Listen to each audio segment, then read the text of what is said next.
लेकिन बड़ी जानकारी आपको दे दें और कि आतंकी शाहीन को लेकर सबसे बड़ा खुलासा हुआ है। शाहीन के बैंक खातों में 1.55 करोड़ का लेन देन हुआ है। खातों में लेन देन का ब्यौरा खंगाल रही हैं एजेंसियां। आतंकी शाहीन को लेकर यह बड़ा खुलासा हुआ है। शाहीन को लेकर बड़ी जानकारी मिल रही है कि कुछ प्राइवेट तो कुछ सरकारी बैंक में इसके खाते मिले हैं।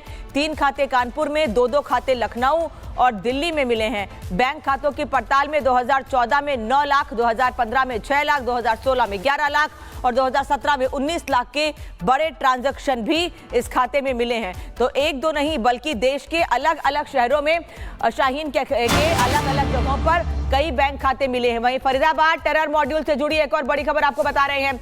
अल फलाह यूनिवर्सिटी के चेयरमैन को समन भेजा गया है। जवाद अहमद सिद्दीकी को भेजे गए हैं 2 समन। दिल्ली पुलिस की क्राइम ब्रांच ने 2 समन भेजे हैं।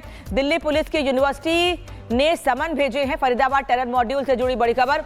अल फलाह यूनिवर्सिटी के चेयरमैन को समन भेजा गया है। अल फलाह यूनिवर्सिटी से अमृत इस वक्त हमारे साथ जुड़े हुए हैं। अमृत, एक तरफ लगातार वहां छापेमारी की कार्रवाई जारी है, वहीं दूसरी ओर अब वहां समन भी भेजे जा रहे हैं।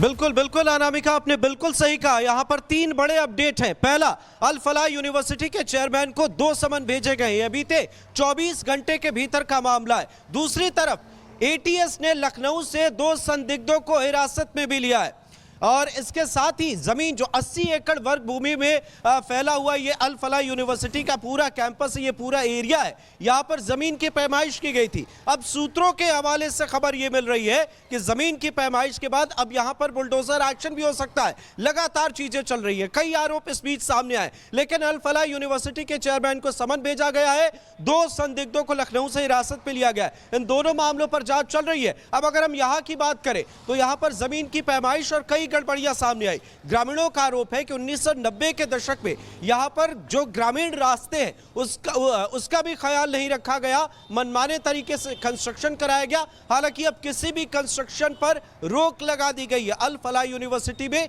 किसी तरह की से रिलेटेड किसी तरह का कोई निर्माण अब यहां पर नहीं किया जा सकता। दूसरी तरफ जो आरोप यहां पर स्थानीय लोग लगा रहे हैं कि जमीनों में मनमाने तरीके से इन्होंने जमीन अधिग्रहण किए हैं, मनमाने तरीके से इन्होंने कंस्ट्रक्शन किया है, ग्रामीण रास्तों का भी ख्याल नहीं रखा। ये तमाम चीजें चल रही हैं। ठीक है अमृत, से वापस लौटेंगे, आगे भी आपसे अपडेट लेते रहेंगे, लेकिन एक आपको ग्राफिक दिखा देते हैं कि आमिर गिरफ्तार हुआ है तो दिल्ली धमाके से तार उसके कैसे जुड़ रहे हैं, क्योंकि अब तक इस मामले में कई गिरफ्तारियां हुई हैं।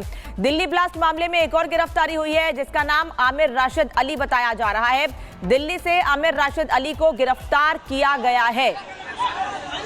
उमर ने आमिर की कार का इस्तेमाल किया।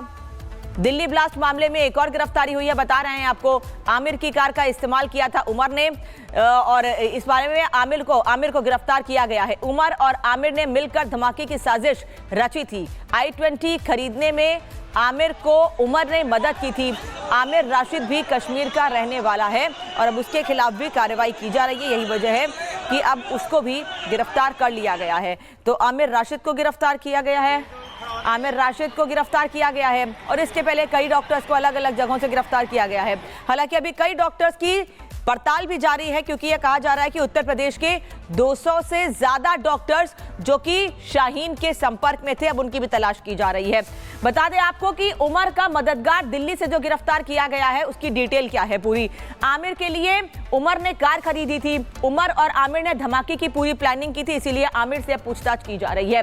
कार का आईईडी बम बनाने में इस्तेमाल किया गया। दिल्ली से आमिर राशिद को गिरफ्तार किया गया है। ये आमिर है, इसको आप देख लीजिए, इसे गिरफ्तार किया गया है।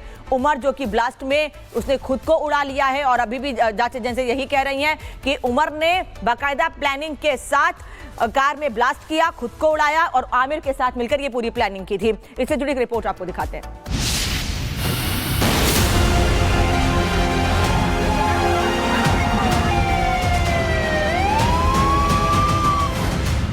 अल फलाह यूनिवर्सिटी कैंपस या कट्टरवाद का किला।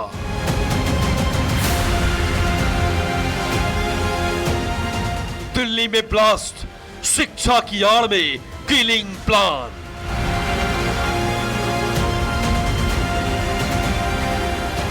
डॉक्टर टेरर गैंग, सफेद कोट में काले चेहरे।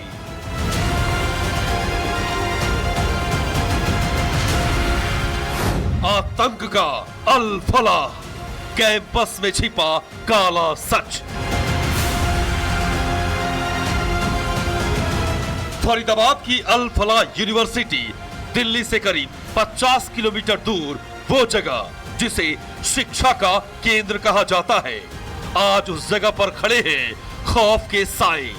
जिसे किताबों और युवाओं के करियर का केंद्र होना था, वो कैसे बन गई टेरर मॉड्यूल का सीक्रेट बेस? ये सवाल सुरक्षा एजेंसियों के गले नहीं उतर रही है। सवाल ये भी कि शिक्षा का मंदिर कैसे बन गया आतंकियों का महफूज ठिकाना? क्या कैंपस के भीतर क्लास नहीं ब्लास्ट की प्लानिंग होती थी? क्या अल फलाह यूनिवर्सिटी में डॉक्टर नहीं सफेद कॉलर आतंकी तैयार हो रहे थे, जो देश की राजधानी दिल्ली को खून से लाल करना चाहते थे? क्या आतंकी धमाकों के जरिए अपने आकाओं को हिंदुस्तान फतह का पैगाम देना चाहते थे? आज हम अल फलाह यूनिवर्सिटी की दीवारों में छिपे उस काले सच से पर्दा उठाएंगे, जिसे जानकर पूरा देश हैरान हो जाएगा। कैंपस में छिपा काला सच, सफेद कोट में काले चेहरे। अल फलाह यूनिवर्सिटी का कैंपस फरीदाबाद के धौज गांव में करीब 70 एकड़ में फैला है। बाहर से दिखने में यूनिवर्सिटी में न कोई गड़बड़ी और न ही शक की कोई गुंजाइश, लेकिन अंदर पनप रहा था टेरर मॉड्यूल का गुप्त तंत्र।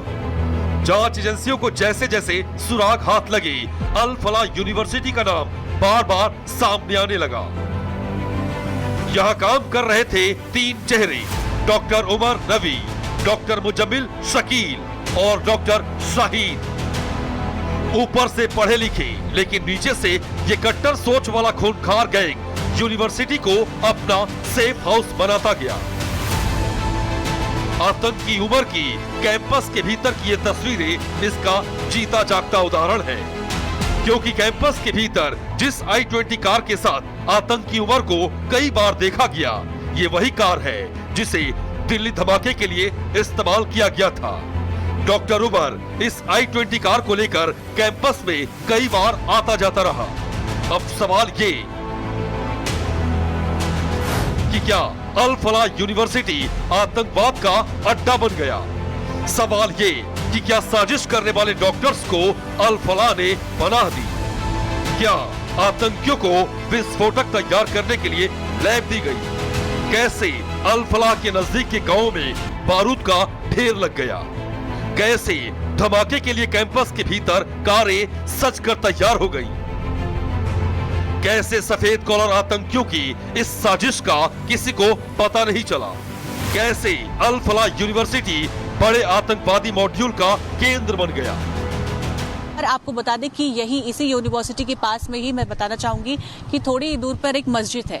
उसी मस्जिद के पास एक सिम कार्ड की शॉप है, मोबाइल की शॉप है, जहां की तस्वीरें इस वक्त बहुत ज्यादा वायरल हो रही हैं। वहीं पर उमर गया हुआ था फर्जी सिम कार्ड लेने के लिए, वहीं से वो सिम कार्ड लेता है और उसी के जरिए वो इस पूरे आतंकी हमले को प्लान करता है। और इसी यूनिवर्सिटी की, इसी अल फलाह यूनिवर्सिटी के इसी हॉस्टल में कमरा नंबर 17 में बैठकर इस पूरे आतंकी हमले की प्लानिंग की जाती है। अल फलाह यूनिवर्सिटी साजिश का हब। जांच में सामने आया कि यूनिवर्सिटी में काम करने वाले कई डॉक्टर और छात्र आतंकी उमर और मुजम्मिल के करीबी थे। कैंपस के भीतर कौन आएगा, किसे बाहर भेजना है, सब उमर और मुजम्मिल ही तय करते थे। अब इस पूरे नेटवर्क को लेकर यूनिवर्सिटी प्रबंधन की भूमिका भी सवालों के घेरे में है। वहीं यूजीसी और एनएएसी ने भी अल फलाह यूनिवर्सिटी के खिलाफ कड़ी कार्रवाई की है। अब तक अल फलाह यूनिवर्सिटी के खिलाफ 2 एफआईआर दर्ज किए गए हैं। अल फलाह के खिलाफ ये दोनों केस दिल्ली क्राइम ब्रांच ने दर्ज किए हैं। यूजीसी एनएएसी की शिकायत पर धोखाधड़ी और जालसाजी का केस दर्ज किया गया है।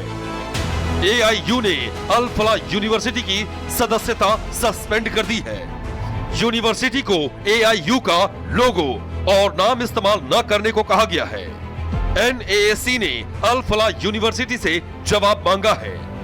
दिल्ली की ओखला में अल फलाह के मुख्यालय में भी दस्तावेज खंगाले गए। दिल्ली पुलिस ने अल फलाह ट्रस्ट को नोटिस देकर कुछ सवालों के जवाब मांगे हैं। विदेशी फंडिंग और फाइनेंस की भी जांच शुरू कर दी गई है।